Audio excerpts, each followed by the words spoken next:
بسم الله الرحمن الرحيم. اللهم صل وسلم على سيدنا محمد. يا رب تكونوا جميعا بألف خير. ازاي تعملي فطير مشلتت بشكل مختلف وفي غمضة عين، ومن نص كيلو دقيق هتعملي كذا فطيرة، مورج ومجرمش وطري، وكمان هتحشي حلو وحادق بدون تعب ولا مجهود. وهنعرف كل تكات وتفاصيل الوصفة جوه الفيديو، وكمان ممكن تخليها وجبة للفطار أو العشاء. يلا لايكات كتير علشان الوصفة توصل لكل الناس. يلا نشوف عملناها ازاي. بنسمي بسم الله ونصلي ونسلم على رسول الله عليه الصلاة والسلام. معايا كوباية ونص من المية معايراهم بمج الشاي العادي. بعد كده هضيف عليهم معلقة كبيرة من السكر ونص معلقة صغيرة من الملح. هندوب السكر والملح مع بعضه، وبعدين معايا نص كيلو من الدقيق انا مغربلاهم يعني نخلاهم. ومهم خالص انك تغربلي الدقيق يعني تنخليه علشان يدخلوا هوا، بس للأمانة دول أزيد من نص كيلو بحاجة بسيطة. هنعجن كده الدقيق، ومعايا كمان نص كوباية مية، بس دي مش هنزل بيها مرة واحدة، لا هنزل بيها شوية بشوية لحد ما اوصل لقوام العجينة المطلوب، لأن احنا متفقين ان الدقيق بيختلف من نوع للتاني. الدقيق اللي انا مستخدماه هنا ده دقيق متعدد الاستخدامات اهو زي ما احنا شايفين. تمام لحد هنا تمام. بعد ما عجناها ووصلنا لقوام العجينة اللي احنا شايفينه ده، هضيف هنا عليها حوالي 3 معالق كبار من الزيت. بعد كده بعد ما هضيف عليها الزيت، لو انتي حابة تكملي عجن بعد ما تضيف الزيت على طول براحتك، حابة تريحي ايديكي 5 دقايق وتريحي العجينة وبعدين ترجعي تكمليها برضو براحتك. انا هنا حطيت عليها الزيت كده وهسيبها 5 دقايق وبعدين ارجع اكملها عجن تاني. بعد ما عدى عليها 5 دقايق حديها كده اعجنها لمدة برضو 5 دقايق لحد ما الزيت كله يدخل في العجين، والاقي كده العجينة قوامها ناعم معايا بالشكل اللي احنا شايفينه. بعد كده هسيبها ترتاح 10 دقايق واشكلها كور. بعد كده معايا صينية هديها دهنة زيت خفيفة، وبعدين هبتدي أشكل العجينة اللي معايا لكور في حجم بعض. يعني لو عندك ميزان اشتغلي بيه، ما عندكيش خلاص يبقى ايديكي وعينيكي ميزان.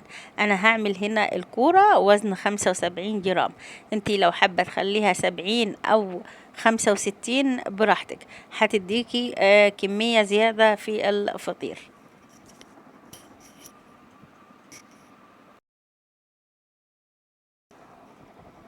واحنا وبنشكل العجين كده نحاول نقفل كرة العجين كويس من تحت علشان يكون الملمس بتاعها ناعم.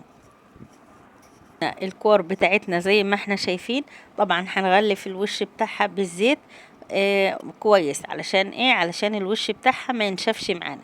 بعد كده هنغطيها بكيس نايلون، وهنغطيها كمان بفوطة علشان الوش بتاعها ما ينشفش وما تتعبناش احنا وبنفردها.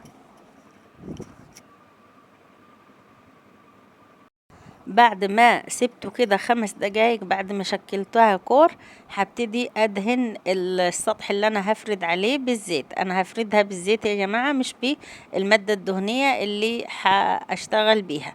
هنفرد زي ما احنا شايفين كده من النص لبره، من النص لبره لحد ما الفطيرة تتفرد معايا، ونركز برضو على الاطراف. اللهم صل وسلم على سيدنا محمد. شايفين اهي العجينة لما مرتاحة معايا كويس، شايفين شكلها بسم الله ما شاء الله. فردتها زي ما احنا شايفين كده، حتى لو حصل فيها قطع ما يهمكيش. بعد ما اتفردت معانا كده هنجيب المادة الدهنية اللي انا هشتغل بيها. هتكون معايا سمنة بدرجة حرارة المطبخ. انتي حابة تخليها سمنة على زبدة او ممكن سمنة على زيت، بس تكون نسبة الزيت اقل من السمنة. هندهن كده سطح الفطيرة كله. بعد ما دهنا كده سطح الفطيرة بالسمنة اللي معانا، هنتني الطرف ده، وبعدين هنديله دهنة كده برضو بالسمنة، وهنتني الطرف اللي قصاده عليه زي ما هتشوفوا معايا. اهو زي ما احنا شايفين كده، واديناها دهنة سمنة خفيفة. بعد كده هنتني الطرف ده وهنديله برضو دهنة سمنة خفيفة، وبعدين هنتني الطرف التاني اهو زي ما احنا شايفين كده. الفطيرة بتاعتنا يعني شبه خلصت. هنشيل طبعا الفطيرة اللي احنا عملناها، وهعمل معاكم كده واحدة تانية على السريع زي ما انتوا شايفين بالشكل ده اهو. بعد ما دهناها بالسمنة كده هنطبقها نفس الفطيرة الاولانية. وبرضو ما يهمكيش لو حصل في الفطيرة اي فتحات، كله لها يتدارى، ما تقلقيش.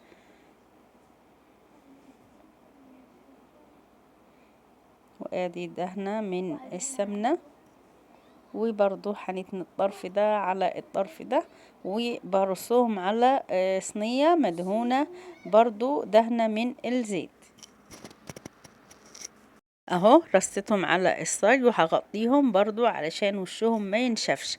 بعد كده هخلص الكمية مع نفسي وهسيبها ترتاح 10 دقايق.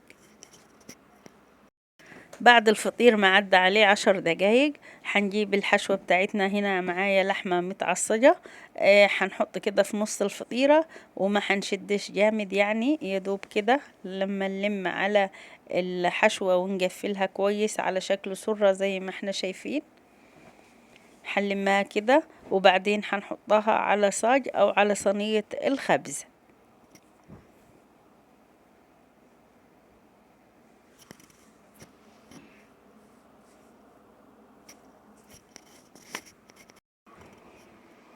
وهنا هحشي كام واحدة كده بالجبنة دي، جبنة عليها طماطم وعليها فلفل أخضر. بس أنصحك ما تحطيش طماطم، علشان حصل معايا في الفرن أنا وبخبزهم فيهم واحدة أو اتنين كده فتحوا من فوق، مش عارفة الطماطم نزلت ميتها، وهو ده كان سبب فتحان الفطيرة معايا. بعد ما فردتهم زي ما شفتوا معايا وطبقتهم بالشكل ده، سبتهم طبعا يرتاحوا، لأني لو ما سبتهاش ترتاح وحشيت على طول ما كانتش هتقفل معايا الفطيرة على شكل كورة او سرة زي ما انتوا شايفين. ولو حابة بعد ما تعمليه على شكل مربع من غير حشو وتسويه عادي خالص.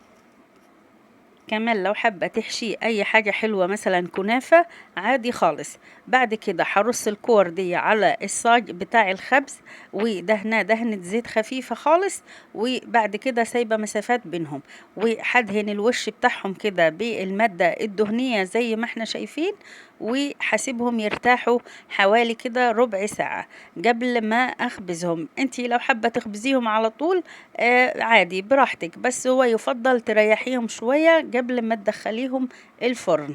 ومهم كده تدهني الوش بتاعهم بالمادة الدهنية من فوق زي ما احنا شايفين. طبعا هندخلهم فرن نكون مسخنينه جدا، وبعد دقيقتين نهدي النار شوية. هنا كان ليه 8 دقايق في الفرن. اول ما بتحسي انه اخد لون من تحت، بتفتحي عليه النار من فوق وتخليها هادية لحد ما وشه كده ياخد لون معانا. واي مادة دهنية بتنزل في الصينية بياخد معاكي من 15 دقيقة ل20 دقيقة في الفرن، حسب نوع الفرن عندك. شايفين دي اللي كنت حشيها جبنة وفتحت معايا، بقول بسبب الطماطم. بعد كده بتسيبيه يهدى خالص على الصاج، وبعدين بتشيليه علشان ما يشربش المادة الدهنية اللي نزلها. وده شكله بسم الله ما شاء الله اهو بعد ما هدي معانا. لو انتوا وصلتوا معايا في الفيديو لحد هنا ونسيتوا تحطوا اللايك، يا ريت تدعمونا باللايك فضلا وليس امرا. هو برضو كان يعني هدي بس برضو كان سخن. هنا هفتح لكم واحدة. هنا جبت المقص عشان اوريكم حشوة الجبنة من جوه. زي ما قلت لكم هو لسه سخن بناره، حتى مش عارفة امسكها، بس انا كنت عايزة اخلص الفيديو قبل النور ما يقطع. شايفين الحشوة بتاعت الجبنة، وهوريكم كمان اللي حاشينها باللحمة المفرومة. شايفين شكله طري بسم الله ما شاء الله وهش ازاي. دي اللي احنا حاشينها لحمة مفرومة، ويا ريت لو انتوا عجبكم الفيديو تعملوا مشاركة كتير مع اصحابكم علشان الفيديو اكبر عدد يشوفوا، وتدعمونا باللايكات وتنورونا بالاشتراك، واشوفكم في الفيديو القادم ان شاء الله.